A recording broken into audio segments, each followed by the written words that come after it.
Good morning, students. Today we will complete the last part, 11th part of first chapter, electric charge and field. सबसे last वाला जो part है उसको आज अपन and करेंगे और आज ये चैप्टर भी एंड हो जाएगा। इसके अंदर अपन एप्लीकेशंस ऑफ गॉस लॉ पढ़ रहे हैं और उसमें फोर्थ एप्लीकेशन आज मैं जो है आपको पढ़ाऊंगा। इसके बाद एक फिफ्थ एप्लीकेशन और है, लेकिन वो एक्चुअल में फोर्थ पर ही बेस्ड है। उसके अंदर से कोई ऐसा डेरिवेशन नहीं करना उसके एप्लीकेशन में, बस इसी की हेल्प से और उसको जो है अपन पढ़ते हैं। इसका मतलब ये एक तरीके से लास्ट एप्लीकेशन ही है जिसका डेरिवेशन अपन को समझना है। लास्ट एप्लीकेशन जो है electric field due to uniformly charge thin infinite sheet. यहाँ पर एक ऐसी थिन प्लेन शीट है जिसकी लेंथ जो है इनफाइनाइट है और यूनिफॉर्मली चार्ज है, वेरी थिन। और suppose that surface charge density उसकी सिग्मा है, यानी कि charge on unit surface area that is sigma, उसको अपन सिग्मा से डिनोट कर रहे हैं। जैसे लास्ट वाली एप्लीकेशन में अपन ने line charge density lambda use की थी, यानी कि चार्ज ऑन यूनिट लेंथ, और यहां पर कह रहे हैं charge on unit surface area that is sigma, और यूनिफॉर्म चार्ज डिस्ट्रीब्यूशन है और उसकी वजह से किसी पॉइंट पर आपको इलेक्ट्रिक फील्ड की स्ट्रेंथ निकालनी है। तो सबसे पहले तो अपन उसकी डायरेक्शन को समझते हैं कि उसकी डायरेक्शन किधर होगी। मैंने कहा ये इनफाइनाइट लेंथ की शीट है और यहाँ पर किसी पॉइंट पर अपन को यहाँ पर इलेक्ट्रिक फील्ड निकालना है। तो सबसे पहले क्या करेंगे कि जिस पॉइंट पर यहाँ इलेक्ट्रिक फील्ड निकालना है उसके ठीक सामने वाले पॉइंट से सेम डिस्टेंस पर दो स्मॉल एलिमेंट लेंगे, दो स्मॉल एरिया एलिमेंट लेंगे, और यहाँ पर ये मैंने कहा सरफेस चार्ज डेंसिटी की सिग्मा है और यहाँ इसका जो एरिया एलिमेंट है इसका एरिया ds है, तो इस पर जो चार्ज हुआ वो हो गया सिग्मा ds, और ऐसे इस पर भी हो गया सिग्मा ds। सिग्मा मतलब charge on unit surface area और ds इसका एरिया है, तो इस पर जो चार्ज हुआ वो हो गया सिग्मा ds। अब यहाँ क्योंकि हमने यहाँ पॉजिटिव चार्ज लिया हुआ है तो पॉजिटिव की वजह से जो इलेक्ट्रिक फील्ड होता है वो अवे फ्रॉम द चार्ज होता है, तो ये मैंने d कह दिया और इसमें इसकी वजह से d। ये बिल्कुल वैसे ही किया जैसे अपन ने थर्ड एप्लीकेशन में किया था। अब ये एंगल थीटा है, ये भी थीटा हो गया, तो ये दोनों स्मॉल जो एलिमेंट है चार्ज के ये सेम डिस्टेंस पर है, और ऐसी कंडीशन में अपोजिट एंगल ये दोनों थीटा होंगे। और यहाँ इसके कंपोनेंट करेंगे जैसा कि अपन ने लास्ट वाली क्लास में किया था, एप्लीकेशन थर्ड में किया था। तो ये d cos theta d sin theta, same ऐसे d cos theta d sin theta, these are equal and opposite, d sin theta will cancel out। इसका मतलब electric field will be due to cos component only, और ये दोनों same direction में, और this electric field is perpendicular to this sheet, क्योंकि d cos theta यहाँ पर इस शीट के परपेंडिकुलर है।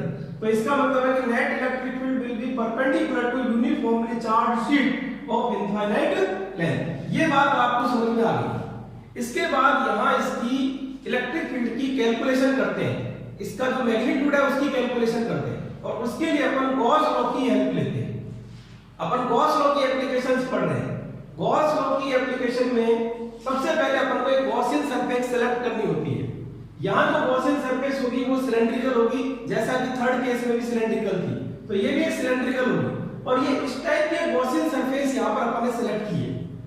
तो आप देखिए कि यहाँ एक थिन शीट है, ये थिन शीट एक्चुअल में इस प्लेन में नहीं, इस प्लेन के परपेंडिकुलर है, और यहाँ पर एक सिलेंड्रिकल गॉसियन सरफेस जो इसको इस तरीके से क्रॉस करती हुई जा रही है वो आपने यहाँ पर सेलेक्ट की है, ये इधर से इधर की साइड जा रही है, ठीक है। अब from definition of flux phi equal to क्या होता है, close integral E dot d, क्योंकि ये गॉसियन सरफेस क्लोज है और उसी के लिए अपन इसको यहाँ पर गॉस लॉ से इसको कंपेयर करेंगे, तो इसमें क्लोज सरफेस होना जरूरी है। तो close integral E dot d, और डॉट का मतलब cos theta, E dA cos theta. अब इस पूरी सिलेंड्रिकल जो सरफेस है इसको यहाँ तीन सरफेस के अंदर जो है अपन डिवाइड कर लेते हैं।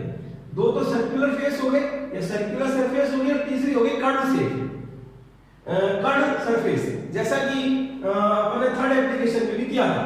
तो ये phi इक्वल टू हो गया E dA cos 0 through S1, इसको मैंने कहा S1 है, इस पर एरिया एलिमेंट dA, और देखिए इस पर इलेक्ट्रिक फील्ड तो इधर है ही है परपेंडिकुलर टू शीट, और dA जो वेक्टर है that is always perpendicular outward, तो दोनों यहाँ सेम डायरेक्शन में, तो थीटा की वैल्यू यहाँ पर 0 डिग्री है, तो E dA cos 0 हो गया। फिर इसके बाद S2, अब देखिए ये जो यहाँ पर सरफेस है, ये एक्चुअल में इसके लेफ्ट साइड में है, तो इलेक्ट्रिक फील्ड इसमें इधर की साइड हो गया, परपेंडिकुलर टू है, परपेंडिकुलर टू सरफेस है। फिर राइट साइड में ये इधर की साइड, लेफ्ट साइड में इलेक्ट्रिक फील्ड ये इधर हो गया, है तो परपेंडिकुलर, और जो डीए वेक्टर है वो भी इधर की साइड हो गया, तो दोनों के बीच में एंगल कितना हो गया 0 डिग्री। तो यहाँ अपन ने कहा ये डीए cos 0, ये s2 हो गया। अब s3 पर अपन आएंगे, तो इसमें क्या है इलेक्ट्रिक फील्ड वही, क्योंकि अपन राइट साइड में ले रहे हैं, ये यहाँ पॉजिटिव चार्ज है, तो electric field away from the charge, और डीए वेक्टर इसमें इधर की साइड हो गया, क्योंकि ये कर्व्ड सरफेस है, तो इसका area vector perpendicular to curved surface, और इन दोनों के बीच में एंगल 90 डिग्री है। तो थर्ड के उसमें जो स्टेप में अपन ने कह दिया ई डीए cos 90, ये हो गया थ्रू s3। अब यहाँ पर e को अपन आउट ऑफ इंटीग्रेशन ले लिया, और ये हो गया डीए।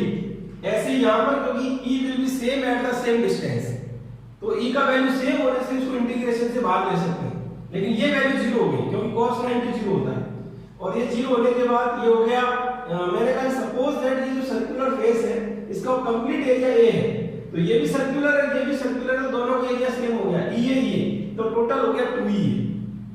तो ये फर्स्ट इक्वेशन बन गई फ्रॉम डेफिनेशन ऑफ फ्लक्स, और इसके बाद अपन गॉस लॉ से सेकंड इक्वेशन बनाते हैं, जैसा कि अपन हमेशा करते हैं, जितनी भी एप्लीकेशन पढ़ी है उन सभी एप्लीकेशन में हमेशा अपन ने यही किया है। फर्स्ट इक्वेशन जो है वो अपन ने डेफिनेशन ऑफ फ्लक्स उसका यूज करते हुए बनाई है, और सेकंड जो इक्वेशन है वो हमेशा गॉस लॉ से बनाई है, तभी तो गॉस लॉ की एप्लीकेशन होगी वो। तो यहाँ पर q enclose by epsilon not. अब एनक्लोज चार्ज क्या होगा ये भी इंपॉर्टेंट है। अभी ये अपन ने लिया है कि यहाँ पर सरफेस चार्ज डेंसिटी सिग्मा है। अब मुझे एक बात बताइए कि ये इस तरीके से थिन शीट है, और ये इसको इस तरीके से, ये सिलेंड्रिकल जो सरफेस अपन ने लिया गॉसियन इस तरीके से कट कर रही है, तो ऐसी कंडीशन में यहाँ पर इस पूरी शीट पर, ये मैंने कहा जो हाथ है मेरा पूरी शीट है, तो ऐसी कंडीशन में ये जो गॉसियन सरफेस है ये सिर्फ इतना एरिया इसके ऊपर लेगी जो कि एक सर्कुलर फेस के बराबर है। सर्कुलर फेस का जो एरिया है उतना ही एरिया ये गॉसियन सरफेस इस शीट पर कट करेगी। अब यहाँ चार्ज डेंसिटी सिग्मा है, तो इसका मतलब एरिया यदि a है, जैसा कि अपन a इसका एरिया ले रहे हैं, तो इस गॉसियन सरफेस में कितना चार्ज आएगा वो होगा सिग्मा a, क्योंकि यहाँ पर इस शीट पर इसने सिर्फ a एरिया जो कि सर्कुलर फेस के बराबर उतना ही कट किया, और ये एनक्लोज चार्ज का मतलब वो चार्ज जो कि इस गॉसियन सरफेस में आएगा, तो that will be sigma a। तो यहाँ मैंने कह दिया sigma a by epsilon not, और ये सेकंड इक्वेशन हो गई। फिर दोनों को इक्वल कर दिया, फर्स्ट और सेकंड इक्वेशन को, क्योंकि दोनों फ्लक्स के इक्वल है, तो यहाँ a से a कैंसिल हुआ और e equal to sigma by 2 epsilon naught. ये इलेक्ट्रिक फील्ड आ गया।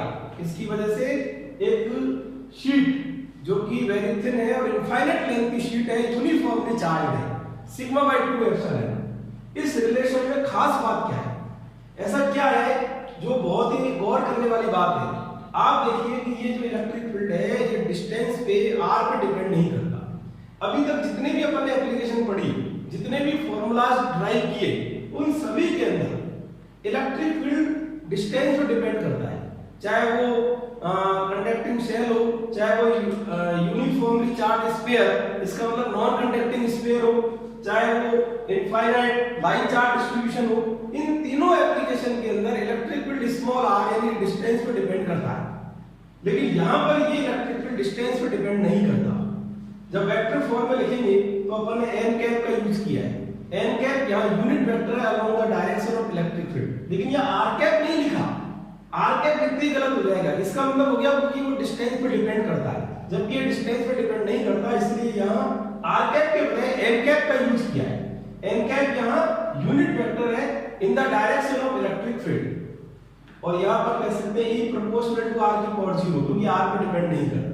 और जब डिपेंड नहीं करता तो जब ग्राफ अपन ड्रॉ करेंगे तो यहाँ पर ये पैरेलल लाइन आएगी टू द डिस्टेंस एक्सिस, क्योंकि यहाँ डिस्टेंस तो इंक्रीज हो रही है लेकिन इलेक्ट्रिक फील्ड इंक्रीज नहीं हो रहा, इलेक्ट्रिक फील्ड कांस्टेंट है।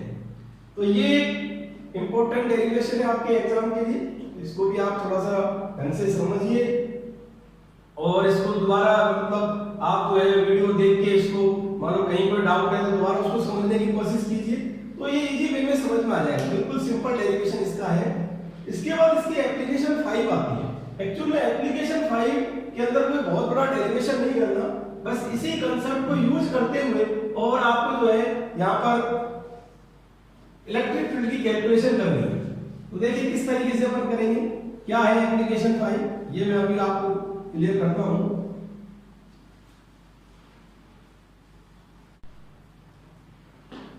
गॉस लॉ की लास्ट एप्लीकेशन मैं आपको बता रहा था। तो यहाँ पर जो लास्ट एप्लीकेशन है, electric field due to uniformly charge conducting plate of infinite sheet. एक ऐसी शीट प्लेट जो कंडक्टिंग है लेकिन वो एक थिन प्लेट नहीं है, उसकी कुछ थिकनेस है, और ऐसी कंडीशन में उसकी वजह से किसी पॉइंट पर इलेक्ट्रिक फील्ड क्या होगा। इसमें कंसेप्ट अपन एप्लीकेशन 4 का यूज करेंगे। जो आपने पढ़ा है कि एक थिन शीट यदि है तो उसके अंदर किसी पॉइंट पर किसी डिस्टेंस पर जो इलेक्ट्रिक फील्ड होता है वो सिग्मा बाय 2 एप्सिलॉन नॉट होता है। तो उसी कंसेप्ट को यूज करके अपन यहाँ पर किसी कंडक्टिंग प्लेट की वजह से डिफरेंट 3 पॉइंट देखो मैंने यहाँ लिए हैं, ए बी और सी। इन तीनों पॉइंट पर अपन ने इलेक्ट्रिक फील्ड को जो है लिखा है और अपन इसको समझेंगे। तो आप समझिए, जैसे ये एक बुक मान लो मैंने कहा इनफाइनाइट लेंथ की है और ये कंडक्टिंग है। यदि इसको कोई चार्ज दिया जाएगा तो आप समझते हैं कि चार्ज इसकी सरफेस पर रहता है। तो यहाँ पर जो है ये इसकी सरफेस हो गई, ये इसकी सरफेस हो गई, तो यहाँ पर चार्ज आएगा। चार्ज यहाँ भी आएगा लेकिन ये तो इनफाइनाइट पे चलेगी, ये भी इनफाइनाइट पे चला गया, ये भी इनफाइनाइट पे चला गया। तो यहाँ पर इधर और इधर ये चार्ज आएगा, और यहाँ इसको जो बोर्ड पर अपन ने शो किया डायग्राम में, वो एक्चुअल में ये जो पूरी शीट है उसको एक सिंगल लाइन से शो किया है। ऐसे इधर वाली जो शीट है उसको भी एक सिंगल लाइन से शो किया है। ये इस तरीके से आप समझिए, यहाँ पर ये इनफाइनाइट लेंथ की कंडक्टिंग प्लेट है, तो इसके अंदर ये जो शीट है ये पूरी शीट को यहाँ एक सिंगल लाइन से शो किया है, और इधर वाली ऐसे जो शीट है इसको एक सिंगल लाइन से बने यहाँ शो किया है। और दोनों पर जो चार्ज डेंसिटी है वो सिग्मा है, पॉजिटिव चार्ज है, और इसकी वजह से अब अपन को इन 3 पॉइंट पर जो इलेक्ट्रिक फील्ड निकालना है। तो आप समझते हैं कि ये जो यहाँ पर इस प्लेट का जो ये शीट है वो एक तरीके से थिन शीट हो गया, जो एक तरीके से नॉन कंडक्टिंग शीट की तरह बिहेव करेगा। और ऐसे इधर वाला जो सरफेस है वो भी नॉन कंडक्टिंग और जो थिन शीट है उसकी तरह बिहेव करेगी। तो दोनों की वजह से अपन इलेक्ट्रिक फील्ड उस पॉइंट पर लिखेंगे जो भी पर्टिकुलर पॉइंट है, और फिर उसको ऐड करना है, सब्ट्रैक्ट करना है या और कुछ करना है वो अपन देखेंगे।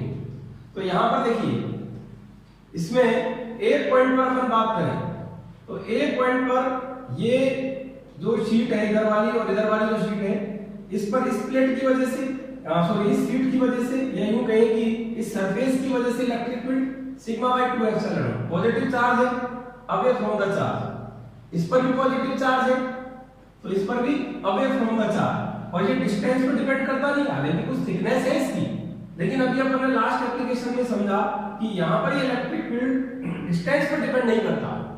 तो दोनों जो सरफेस हैं उन दोनों की वजह से सिग्मा बाय 2 एप्सिलॉन नॉट होगा, और मैग्नीट्यूड सेम होगा, डायरेक्शन सेम है क्योंकि पॉजिटिव चार्ज है। तो दोनों को यदि ऐड करेंगे तो ए पॉइंट पर इलेक्ट्रिक फील्ड आ गया अपना सिग्मा बाय एप्सिलॉन नॉट। ठीक ऐसे ही यहाँ पर बी पॉइंट पर यदि अपन बात करें तो वही बी पॉइंट पर भी यही दो शीट हो गई इसमें, और इसकी वजह से सिग्मा बाय 2 एप्सिलॉन नॉट, इसकी वजह से सिग्मा बाय 2 एप्सिलॉन नॉट, दोनों सेम डायरेक्शन में तो सिग्मा बाय एप्सिलॉन नॉट हो गया। लेकिन यदि between the sheet of this conducting plate, यहां पर बीच में कहीं पर किसी पॉइंट पर यदि अपन इलेक्ट्रिक फील्ड की बात करें, यानी कि कंडक्टिंग प्लेट के अंदर, इसका मतलब ये हो गया, तो इसमें सी पॉइंट पर इसकी वजह से, इस सरफेस की वजह से सिग्मा बाय 2 एप्सिलॉन नॉट इधर की साइड, और इस सरफेस की वजह से सिग्मा बाय 2 एप्सिलॉन नॉट इधर, तो दोनों इक्वल एंड अपोजिट है, तो कैंसिल हो गया, तो सी पॉइंट पर नेट इलेक्ट्रिक फील्ड हो गया 0। तो इस तरीके से अपन ने देखा कि जो एप्लीकेशन 4 के अंदर जो रिजल्ट अपना आया था उसको यूज करके अपन ने कंडक्टिंग प्लेट की वजह से अलग-अलग पॉइंट पर इलेक्ट्रिक फील्ड की कैलकुलेशन की। तो ये सिग्मा बाय एप्सिलॉन नॉट आता है। तो यदि अपन आउटसाइड इसके बात करें तो अपन कंपेयर करके कह सकते हैं कि किसी कंडक्टिंग प्लेट की वजह से जो इलेक्ट्रिक फील्ड है वो नॉन, उसकी वजह से इलेक्ट्रिक फील्ड का डबल होता है, क्योंकि सिग्मा बाय एप्सिलॉन नॉट है और वो सिग्मा बाय 2 एप्सिलॉन नॉट है। तो इस तरीके से ये इसके रिजल्ट आए जिसको आपको याद रखना है। ये 5 एप्लीकेशन जो थी वो हम लोगों ने पढ़ ली है। ये चैप्टर भी इन एप्लीकेशन के साथ कंप्लीट हो जाता है। सारी चीजें मैंने बता दी है। आप सारे लेक्चर, सारे वीडियो जो है, कहीं पर भी आपको डाउट है तो दोबारा आप उसको देखिए, समझिए। फिर भी कोई दिक्कत है तो आप मेरे से डिस्कस कर सकते हैं, कमेंट लिखकर जो है मुझसे अपना डाउट पूछ सकते हैं। इसके अलावा मैं एक बात कह रहा हूं कि ये पूरा चैप्टर कंप्लीट करने के बाद जो अपन ने 11 पार्ट में कंप्लीट किया है, इसके जो क्वेश्चन आंसर हैं जो एनसीईआरटी के अंदर दिए हुए हैं वो आपको देखने हैं। मैं कुछ इंपॉर्टेंट क्वेश्चंस जो एग्जाम के दृष्टिकोण से बड़े इंपॉर्टेंट हैं उनको जो है नेक्स्ट लेक्चर के अंदर लूंगा। इसके अलावा कुछ और भी क्वेश्चंस हो सकते हैं जो कि एनसीईआरटी की बुक में नहीं है। तो ऐसे कुछ न्यूमेरिकल्स, कुछ क्वेश्चंस जो है मैं इसका पार्ट 12 बनाऊंगा, उसके अंदर मैं लूंगा। हालांकि पूरा चैप्टर वैसे कंप्लीट हो चुका है, लेकिन जो कुछ न्यूमेरिकल्स जो अच्छे लेवल के क्वेश्चंस हैं जो आपको प्रॉब्लम कर सकते हैं, जो आपके एग्जाम के हिसाब से बड़े इंपॉर्टेंट है, उन सभी को मैं नेक्स्ट वीडियो के अंदर जो है इनको पढ़ाऊंगा, कंप्लीट कराऊंगा। Thank you very much.